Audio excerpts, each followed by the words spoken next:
नमस्कार दोस्तों, आप सब लोगों का स्वागत है आपके अपने चैनल में। दोस्तों, इस चैनल में हम लोग बात करते हैं कि किस तरह से होम्योपैथी की दवाइयाँ आप लोगों को अलग अलग बीमारियों में मदद कर सकती है। होम्योपैथिक मेडिसिन्स कैसे आप लोगों को रिलीफ दे सकती है, इसी बारे में हम लोग बात करते हैं। दोस्तों, आज हम लोग बात करेंगे black fungus, mucormycosis, white fungus, इसके बारे में आज हम लोग बात करेंगे और कैसे ये होता है, क्यों ये होता है, किन्हें ये हो सकता है और आयुष मंत्रालय ने कौन सी दवाइयाँ बताई हैं जो ऐसे कंडीशन में लिया जा सकता है। तो दोस्तों, आज इसी बारे में हम लोग बात करेंगे। मैं कोशिश करूँगी कि म्यूकरमाइकोसिस का जो टॉपिक है, ब्लैक फंगस, वाइट फंगस, इसके बारे में जितनी भी इंफॉर्मेशन है और आयुष मिनिस्ट्री ने जो मेडिसिन्स के बारे में बताया है वो सब आप लोगों को आज मैं बताऊंगी। तो वीडियो को ज़रूर शुरू से लेके एंड तक पूरा देखें। दोस्तों, अगर आप लोग मेरे चैनल में नए हैं तो चैनल को सब्सक्राइब करके बेल बटन को अवश्य प्रेस कर दें ताकि आप कोई भी इंफॉर्मेशन मिस नहीं करें। तो चलिए शुरू करते हैं आज का टॉपिक, म्यूकरमाइकोसिस या ब्लैक फंगस या white fungus and the role and scope of homeopathic medicines.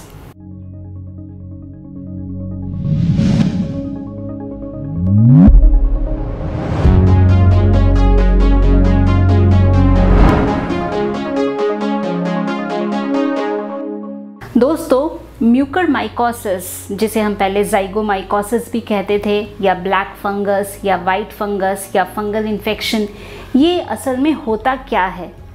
तो हमारा बॉडी अगर किसी तरह के भी इन्फेक्शन से ग्रसित होता है तो वो बैक्टीरिया हो सकता है, वो वायरस हो सकता है, वो फंगस हो सकता है। तो वायरस जो आजकल हम देख रहे हैं, कोरोना यानी कि कोविड या कोरोना वायरस, तो इसी तरह से फंगस भी एक तरह का डिजीज़ प्रोड्यूसिंग माइक्रोब है। तो दोस्तों, ये जो फंगस है ये नॉर्मली एटमॉस्फेयर में प्रेजेंट होता है, पर ये किसी होस्ट को या किसी पेशेंट को किन कारणों में या किन सर्कमस्टेंसेस में ग्रसित कर सकता है, तो वो तब आप पे हावी होता है जब किसी भी कारण से होस्ट की या पेशेंट की जो इम्यूनिटी है वो कम हो जाती है। पेशेंट इम्यूनो कॉम्प्रोमाइज्ड है, कोई ऐसी बीमारी है जिसकी वजह से पेशेंट की जो इम्यूनिटी है वो बहुत ही कम हो गई है। हो सकता है कोई लॉन्ग लास्टिंग बीमारी से सफ़र कर रहे हो, HIV हो, कैंसर हो, मेलिग्नेंसी हो, किसी प्रकार के इम्यूनो सप्रेसेंट मेडिसिन्स का प्रयोग पेशेंट कर रहा हो, स्टेरॉइड्स पेशेंट ले रहा हो, तो इन तमाम कंडीशन में आपकी जो इम्यूनिटी है वो कम हो जाती है।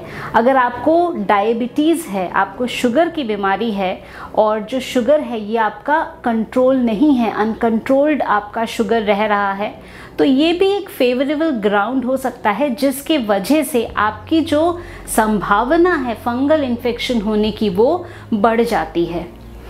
दोस्तों, ये जो फंगल इन्फेक्शन है ये एक अपॉर्चुनिस्टिक इन्फेक्शन है। तो अपॉर्चुनिस्टिक का क्या मतलब है? यानी जब इनको अपॉर्चुनिटी मिलती है होस्ट के बॉडी में तो ये अपना प्रभाव दिखाते हैं। और अपॉर्चुनिटी कब मिलेगी? वो तब मिलेगी जब होस्ट की बॉडी यानी पेशेंट की बॉडी किसी कारण से कमज़ोर पड़ रहा है। तो वो हो सकता है स्टेरॉइड्स की वजह से हो कि स्टेरॉइड ज़्यादा लिया तो इम्यूनिटी बॉडी की कम हो गई हो, या पेशेंट को डायबिटीज़ या शुगर की बीमारी हो, कोई लंबी बीमारी से पेशेंट सफ़र कर रहा हो। तो ये तमाम वो फेवरेबल कंडीशन है जिसके वजह से जो म्यूकरमाइकोसिस है या जो फंगल इन्फेक्शन है वो आपको हावी कर सकता है या किसी पेशेंट को वो इफ़ेक्ट कर सकता है। तो दोस्तों, अभी हम लोग देख रहे हैं कि कोरोना के साथ फंगल इन्फेक्शन देखा जा रहा है। एंड ये जो फंगल इन्फेक्शन है ये पहले भी मौजूद था, ऐसा नहीं है कि ये फंगल इन्फेक्शन अभी देखने को मिल रहा है, ये पहले भी होता था, बट ये एक बहुत ही रेयर कंडीशन है। और मैंने जैसे बताया ये एक अपॉर्चुनिस्टिक इन्फेक्शन है, ये अपॉर्चुनिटी की तलाश में है। तो जहाँ इसको अपॉर्चुनिटी मिलेगा वहीं ये होस्ट को या पेशेंट को प्रभावित कर सकता है या करता है। तो दोस्तों, ये जो ब्लैक फंगस है, इसको ब्लैक फंगस क्यों कहते हैं? क्योंकि ब्लैक कलर का ये होता है और ये भी अलग अलग प्रकार के हो सकते हैं। अभी हम कोरोना के साथ जो देख रहे हैं वो है राइनो सेरिब्रल म्यूकरमाइकोसिस या राइनो ऑर्बिटो सेरिब्रल म्यूकरमाइकोसिस। तो इसमें क्या हो रहा है, आपका नाक, आपके साइनसेस, आँखें और अगर कंट्रोल नहीं किया जाए तो ये ब्रेन तक भी जा रहा है। इसमें जो लक्षण देखने को मिल रहे हैं वो क्या, आपको लगातार अगर सर में दर्द रह रहा है, सर में भारीपन है और देखने में आपको कोई दिक्कत हो रही है, चेहरे के एक तरफ सूजन है, नाक में से ब्लैकिश डिस्चार्ज हो रहा है, तो ये सारे लक्षण हो सकते हैं ब्लैक फंगस या म्यूकरमाइकोसिस का। तो अब हम ये भी सुन रहे हैं कि वाइट फंगस भी है। अब ये वाइट फंगस क्या है? तो जो वाइट फंगस है ये आपके पल्मोनरी सिस्टम को, आपके लंग्स को ये प्रभावित कर रहा है, आपके लंग्स को इफेक्ट कर रहा है। तो कहीं ना कहीं जो पेशेंट ऑक्सीजन में है या ऑक्सीजन सिलेंडर का जिनको इस्तेमाल करने की आवश्यकता पड़ रही है, ऑक्सीजन सैचुरेशन कम हो रहा है, इसके वजह से ऑक्सीजन की आवश्यकता पड़ रही है, तो जो ह्यूमिडिफायर है, ह्यूमिडिफायर का जो पानी है वो बहुत इम्पॉर्टेंट है। वो पानी एब्सोल्युटली स्टेरिलाइज्ड होना चाहिए। अगर वो पानी ठीक से इस्तेमाल नहीं हो रहा है या अच्छा पानी नहीं इस्तेमाल हो रहा है तो ये भी एक पोटेंशियल सोर्स हो सकता है जहाँ से ये जो फंगस है ये होस्ट के बॉडी में आ सकता है, पेशेंट के बॉडी में आ सकता है और जो पल्मोनरी सिस्टम है वहाँ पे अपना प्रभाव दिखा सकता है। और इसके लक्षण खांसी, सांस लेने में दिक्कत, कंजेशन, तमाम वो कंडीशन जो हमें कोरोना में दिखने को मिल रहा है वैसे ही सिम्टम्स के साथ पेशेंट प्रेजेंट कर सकता है। दोस्तों, ये जो फंगल इन्फेक्शन है ये आपके फेफड़ों में, आपके पल्मोनरी सिस्टम में इफेक्ट कर सकता है, आपके गैस्ट्रोइंटेस्टिनियल सिस्टम में इफेक्ट कर सकता है, स्किन में अपना इफेक्ट दिखा सकता है। तो ये बेसिकली कहीं पे भी आपको इफेक्ट कर सकता है। दोस्तों, जो फंगल इन्फेक्शन है ये हम कई बारी छोटे छोटे बच्चों में देखते हैं, मुंह में उनको फंगल इन्फेक्शन हो जाता है, कैंडिडियासिस हो जाता है, ओरल थ्रश होता है। तो ये सब भी फंगल इन्फेक्शन के ही अलग अलग रूप हैं या अलग अलग वैरायटी है या अलग अलग टाइप्स है। दोस्तों, जो दवाइयाँ राइनोसेरेब्रल म्यूकरमाइकोसिस में हेल्पफुल हैं और आयुष मंत्रालय ने जिन मेडिसिन के बारे में बताया है हमें वो कौन सी हैं, तो वो हैं आर्सेनिक एल्बम, मर्क आयोड रुब्रम, मर्क आयोड फ्लेवम, काली बाइक्रोमिकम, सिनाबेरिस, थूजा और कार्बो एनिमैलिस। तो दोस्तों, इन दवाइयों को जैसा आप लोग देख सकते हैं 200 पोटेंसी में लेना है।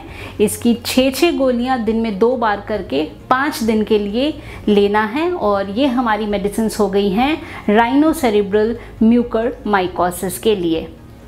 अब चलते हैं पल्मोनरी म्यूकरमाइकोसिस के तरफ। तो पल्मोनरी यानी जिसमें आपकी जो लंग्स हैं उनका इन्वॉल्वमेंट हो रहा है, फेफड़ों का इन्वॉल्वमेंट हो रहा है। तो पल्मोनरी म्यूकरमाइकोसिस की जो दवाइयां हैं arsenic album, phosphorus, Antim tart या एंटीमोनियम टार्टेरिकम, ब्रायनिया और कार्बो एनिमैलिस। दोस्तों, इन दवाइयों को भी 200 पोटेंसी में 6 गोली दिन में 2 बार करके 5 दिन के लिए लेना है। दोस्तों, अब चलते हैं स्किन की तरफ, यानी क्यूटेनस म्यूकरमाइकोसिस में कौन सी दवाइयाँ हैं।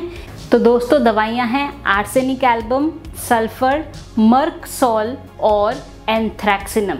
तो ये दवाइयाँ हो गई हमारी क्यूटेनस म्यूकरमाइकोसिस या स्किन में म्यूकरमाइकोसिस की।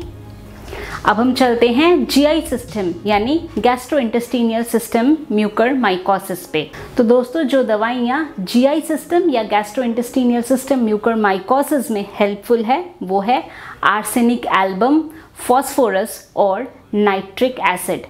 तो दोस्तों, इनको भी 200 पोटेंसी में दवाइयों को लेनी है, 6 गोली दिन में 2 बार 5 डेज यानी 5 दिन के लिए। तो दोस्तों, ये थी हमारी दवाइयाँ होम्योपैथी की। और मैंने आप लोगों को ये भी बताया कि ये जो ब्लैक फंगस इन्फेक्शन है, ब्लैक फंगस है, वाइट फंगस है, ये किस तरह से बॉडी को ग्रसित कर सकता है, बॉडी को इफेक्ट कर सकता है। ये एक अपॉर्चुनिस्टिक इन्फेक्शन है, यानी जब होस्ट की बॉडी की क्षमता या रोग प्रतिरोधक क्षमता किसी भी कारण से कम हो रही है या शुगर बढ़ा हुआ है तो वो एक बहुत ही फेवरेबल ग्राउंड्स हैं जिसमें ये फंगस ग्रो कर सकता है। तो दोस्तों ये थी information about the fungal infection, black fungus, white fungus and the role and scope of homeopathic medicine. मैं उम्मीद करती हूँ कि अभी जो इन्फॉर्मेशन मैंने आप लोगों के साथ शेयर किया, आपने इसको पसंद किया है, तो वीडियो को ज़रूर लाइक करिए, इसको शेयर करिए अपने फ्रेंड्स, फैमिली, सब लोगों के साथ, ताकि बाकी लोग भी इस इंफॉर्मेशन का बेनिफिट उठा सके। अगर आप लोग मेरे चैनल में नए हैं तो चैनल को अवश्य सब्सक्राइब करें। दोस्तों, अगर आप लोग मेरे से अपॉइंटमेंट बुक करना चाहते हैं तो आप मेरे वेबसाइट drarpana.com को विजिट करें और वहां आप अपना अपॉइंटमेंट बुक कर सकते हैं।